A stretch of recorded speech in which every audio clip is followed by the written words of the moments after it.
Ngayon, magandang araw po. Ngayon, ipapakita natin kung paano natin ginawa yung fermented plant juice o yung tinatawag nilang FPJ. Unang-una, kailangan natin ng mga materials. Andito na po yung dahon natin, dahon ng kakawate. Andito na rin po yung dahon ng ipil. And we must have 2 containers, 2 batya. Tapos, andito na rin yung muscovado sugar na imimix natin. And yung tubig, kukuha po tayo ng tubig. The ratio should be 1:1:1. So, ibig sabihin, para sa isang kilo ng dahon, kailangan natin ng 1 litrong tubig at 1 kilong muscovado.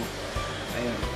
So, paghahalu-haluin po natin dito, and then tatakpan natin ng Manila paper after natin mapaghalo-halo lahat. So, tara, gawin na natin.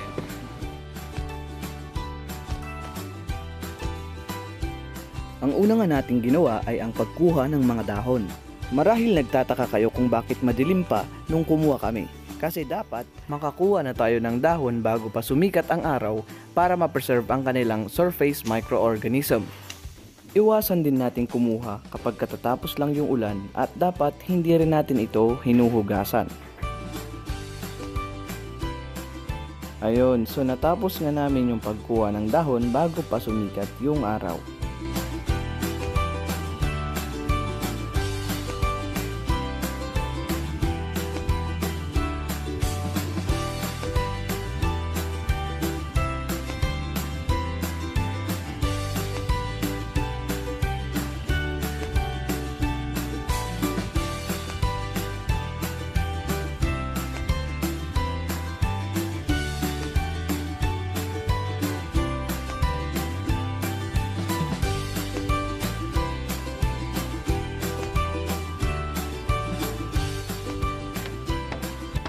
Pangalawang hakbang na natin ginawa ay ang paghiwa sa mga dahon sa mas maliit na piraso.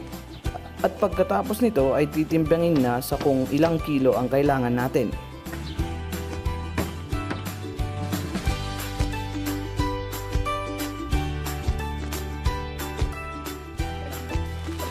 Okay, ito na ngayon yung nahiwa-hiwang 3 kilong dahon ng ipil-ipil at kakawate. Ilalagay na natin siya sa timba para dito paghalu-haluin yung muscovado sugar at saka yung tubig.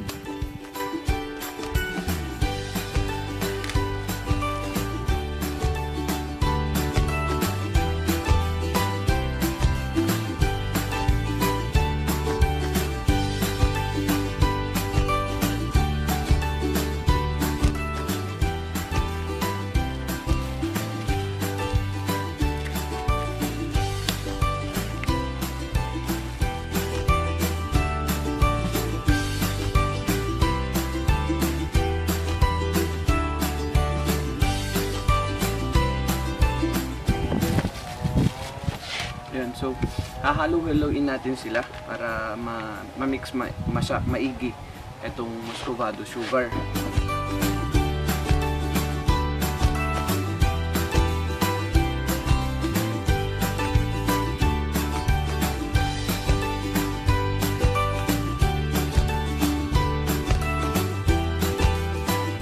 Yan, pakita natin.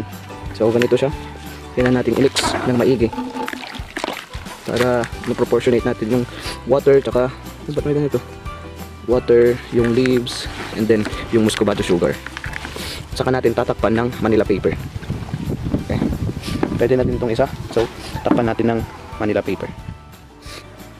Ayan, so tapos na natin linagyan ng Manila paper as covering. Dapat hindi siya masyadong tight, hindi siya maigpit.